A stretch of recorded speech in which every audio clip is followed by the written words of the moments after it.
घर से निकलते रास्ते पे चलते ताने हजार सहते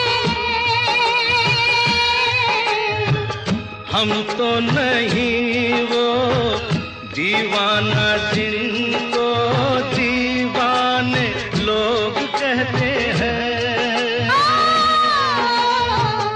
गाँव में तो प्रेमी रहते हैं।